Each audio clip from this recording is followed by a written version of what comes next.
Okay. So class, let me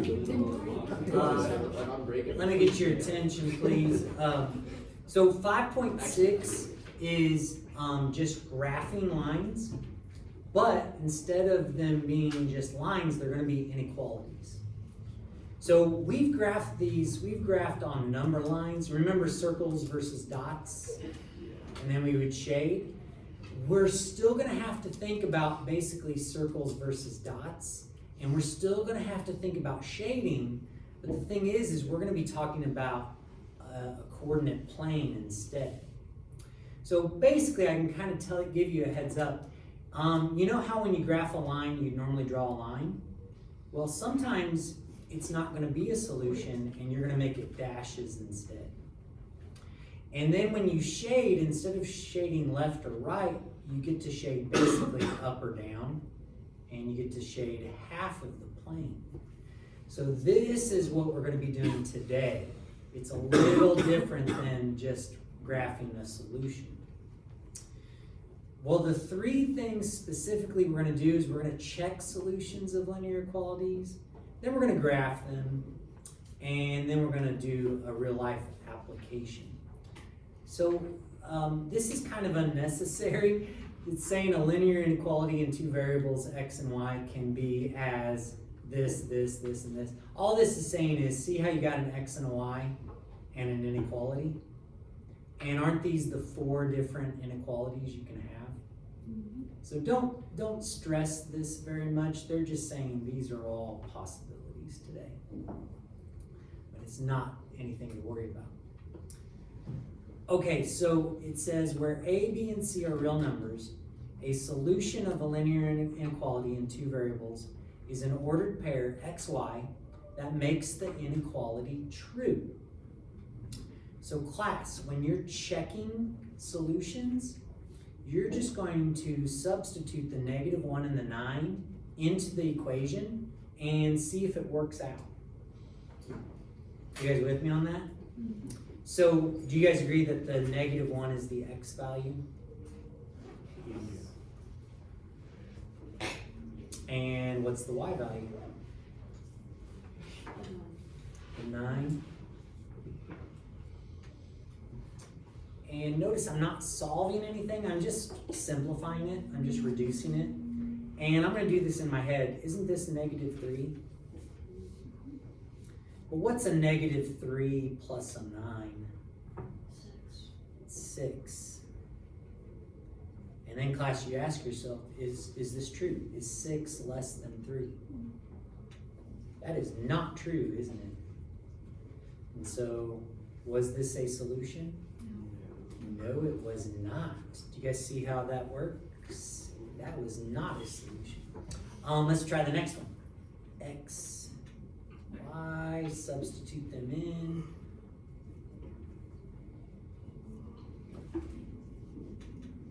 Be careful here because you got some negatives to be wary of. Do you guys agree that when these two multiply, it'll become a +6? And then what's +6 plus 2? 8. And then you ask yourself, is this true? Is 8 greater than or equal to 8? Yes, it is. Yeah, this is true, isn't it? This is true. So, was 2 - 2 a solution? Yes, it was. Yes, it was. Now, class, just to be crystal clear, if it had been 8 is greater than 8, that would be no, right? That would be no. But since it was or equal to, it worked out. Okay, so this is a little bit confusing because they give you an example that's worked out, and then they tell you what the steps are. And I'd almost rather just start with an example and then go from there. Well, yeah, let's do that. Let's flip the page for a second. Let's start with an example, and I'll kind of guide you through this example first. So what we're gonna do, class, is we're gonna basically graph this as just an equation first. You're just gonna think of this as y is equal to 2. Now, we learned that when it was just y, it was gonna be what kind of line? Horizontal. Very good. Stokes says horizontal, and I agree with him. If it was x, what would it be? Vertical. Vertical. But since it's just y, basically our slope is 0 and our y-intercept's 2. So we end up with a horizontal line cutting across here. But here's the thing, class. It's an inequality. It says that y can be less than or equal to 2. Since it's equal to, we're going to go ahead and make this a solid line. If it wasn't equal to, guess what we would have to make it? White line. We would make it dashed. Yeah.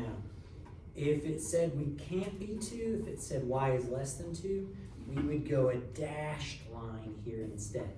But since it was equal to, we make it solid. And then what happens is any y value that's less than or equal to 2 is a solution. So that means we are going to have more possibilities. Now, there's a couple ways to determine where those possibilities are. One way to do it is with a test point.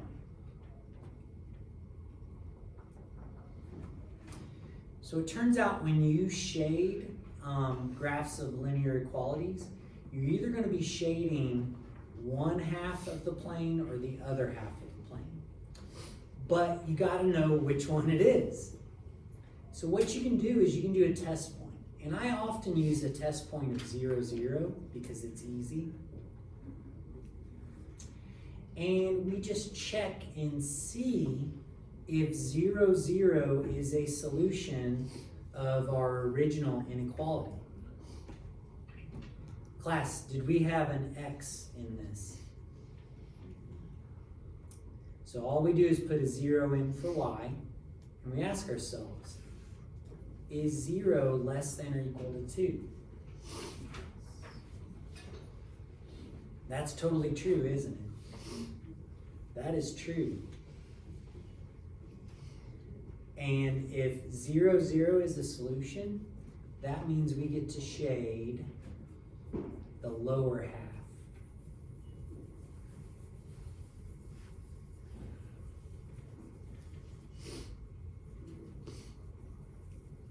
And that is the answer. That is the solution. What's interesting about this is we can't really give a solution without the graph. The graph describes every possible solution. So just to kind of review the steps there, we graphed a boundary line first. And then after we graphed our boundary line and decided if it should be solid or dashed, we used a test point to determine which side to shade. So if you don't mind, flip it back over and let's go over this example they got here. So it says all solutions of y is less than 2x lie on one side of the boundary line of y equals 2x. Class, do you agree that this is a slope of 2 over 1 and a y-intercept of 0? If it's y is equal to 2x. So do you guys see how they graphed it? They had a y-intercept of 0, up 2 over 1, up 2 over 1. But class, because it wasn't equal to, that means we cannot be on this line, so we make it dashed. If it's not equal to, it's going to be dashed. And then they used a test point to find out where to shade. Now notice, class, 0, 0 is on the dashed line. Is that gonna help me to know where to shade? Sure. Would it? No. It's on the line, so it's not gonna help me to know which way to shade. I'm gonna use a test point of 1, 0. I'm gonna try 1, 0 and see if it works. I put 0 in for Y. I put a 1 in for X. Is 0 less than 2? Yeah. It is. And that means we shade this side. So they've got all of the steps summarized here. It says graph the boundary line for the inequality. Use a dashed line for less than or greater than. Use a solid line for less than or equal to or greater than or equal to. How do you guys feel about step 1? Is everybody with me? Yeah, yeah. And then step 2 says test a point that is not on the boundary line to determine whether it is a solution of the inequality. When the test point is a solution, shade the half plane that contains the point. When the test point is not a solution, shade the half plane that does not contain the point. So class, if we had tried 1, 0 and it didn't work, we would have shaded where? The other side. The other side. Okay, so they've got it broken down into 3 steps. What do you guys think? You ready to try one more? Sure. Let's try one more. Close. I'll just help you a little bit. Class, in order to graph the boundary line, what are we going to need to do first?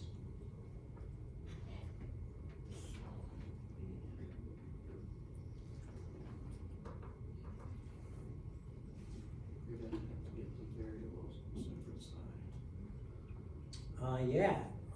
Let's do slope-intercept form. Y equals mx plus b. Let's add the x over.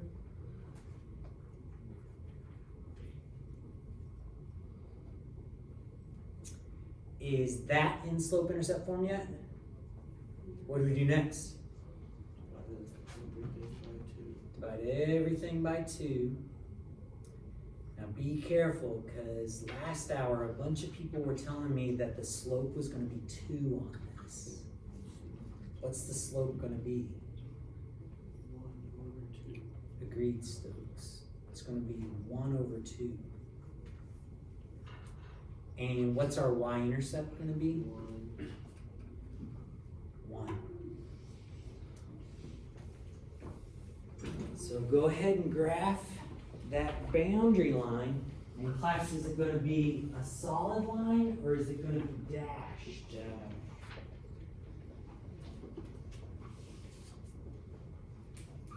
It's going to be dashed, isn't it? Oh man, oh man, oh man.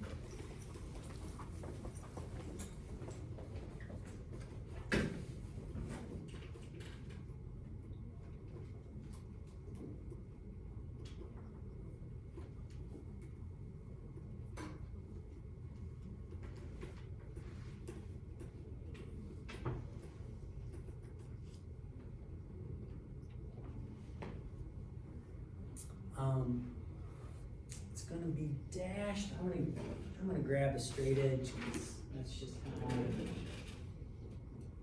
roll. But yeah, is everybody on the same page? This is gonna be dashed, isn't it? Why?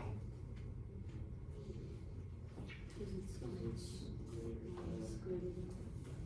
Yeah, it's just greater than, isn't it? Next up is we gotta shade 1/2 of this graph. We either gotta shade above or below. With it being greater than, take a guess at which side we're gonna shade. Take a guess. Top half. And guess what? You're gonna be right. But class, To be perfectly certain, what are you gonna use? A test point.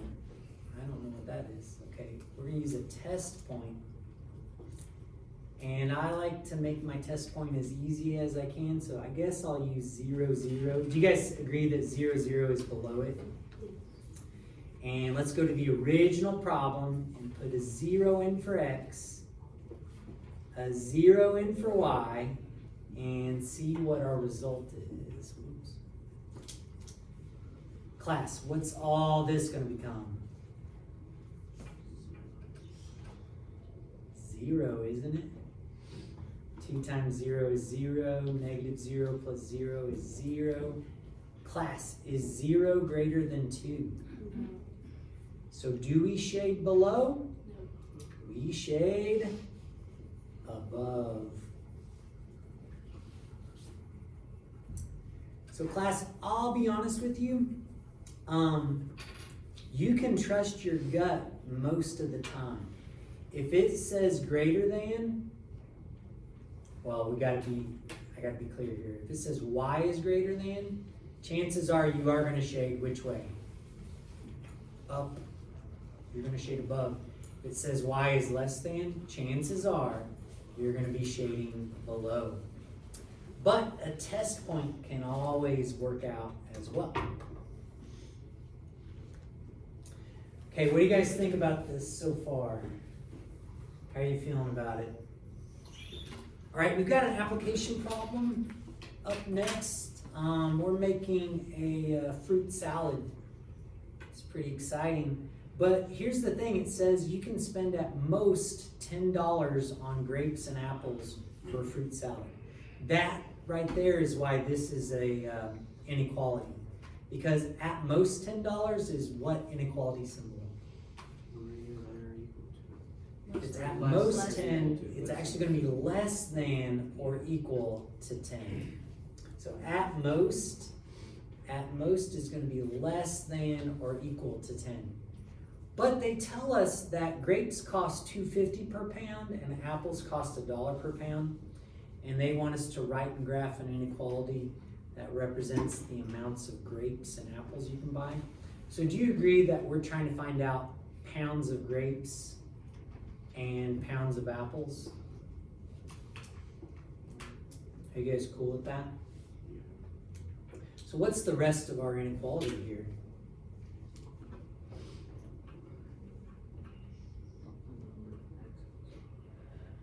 Basically x plus y, but it's not just x plus y.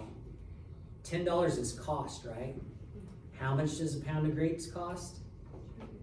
$2.50x. How much does a pound of apples cost? $1 times y. That's our equation right there.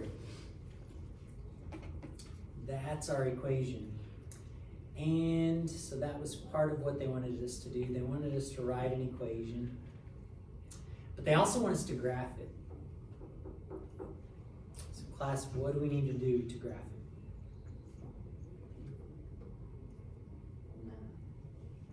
True? Very true. We are reducing math. Don't we want to get y by itself? Yeah. You guys cool with that?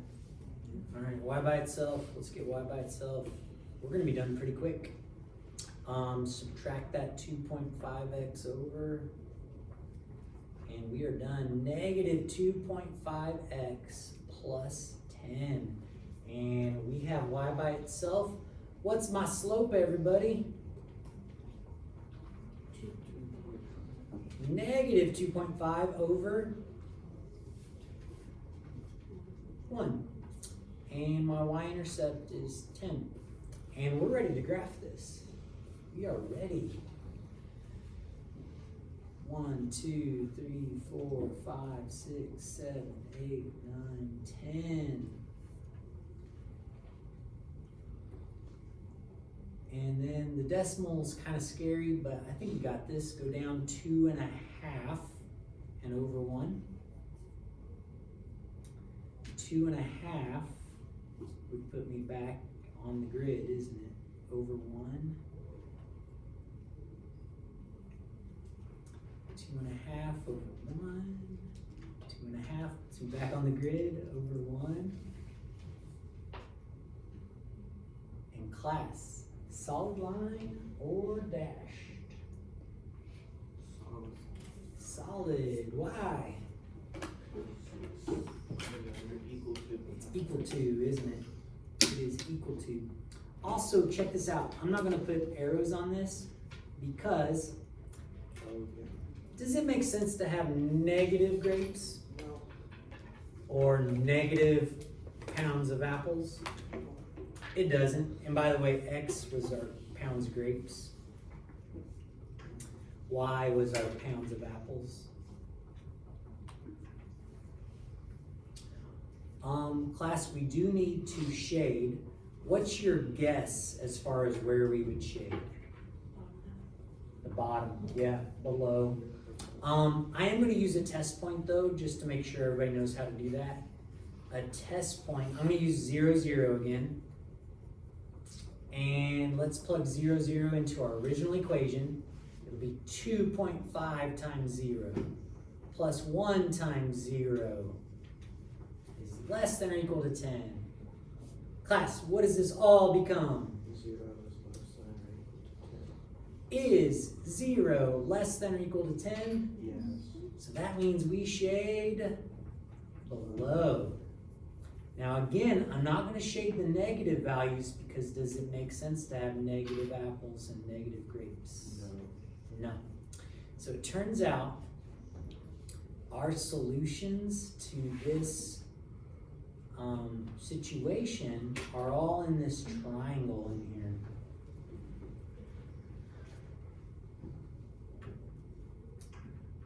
Pretty cool, huh? You don't have to answer that. But yeah, so all of our answers are in that triangle. Now notice we wrote an equation, we graphed it, we're done, but what else do they want us to do here at the end? Identify and interpret two solutions of the inequality. Can anybody give me one possible solution for this problem? 0, 1. 0, 1. Yeah. So 0, 1, that would mean 0 what? 0 grapes. 0 pounds of grapes and 1 pound of apples. That is totally a possibility because that point's right there. Class, what would probably be a better option if we're actually going to make a decent fruit salad? 2, 4. 2, 4. Yeah, I can dig that. I think this is 1, 2, and up 4. Does everybody agree that 2, 4 is a solution? And isn't that spending all of our $10? Yeah. Turns out if you're on this line, you're spending all the $10. But yeah, I'd probably do that for the sake of the salad. And that 2 is grapes, so that's 2 pounds grapes. And what else? 4. And 4 pounds apples. That is another possibility. Are there plenty of other possibilities in here? There are. Anything in the shaded region or on the line could be a solution. Could you say, you know what? I hate grapes. Could you buy all apples if you wanted? Oh yeah, we already saw that, didn't we? But you could spend all your money on apples. You could buy 10 pounds of apples and say, to heck with grapes. Maybe on the flip side, you like grapes, you don't like apples. You could go all grapes, which I think would be 5 pounds of grapes. And no, 4 pounds. Yeah, 4 pounds of grapes and 0 apples would also be an option. What do you guys think about this stuff? Graphing inequalities. Just a heads up, you can go with your gut. You're most likely going to be right. But to double check, I think a test point is a good idea. Yeah, let me get you some practice. Keep in mind, class, nobody has a grade right now, but as soon as I collect this tomorrow, everybody's going to have a grade. And depending on if you did all of your practice, it could be a good grade or a bad grade.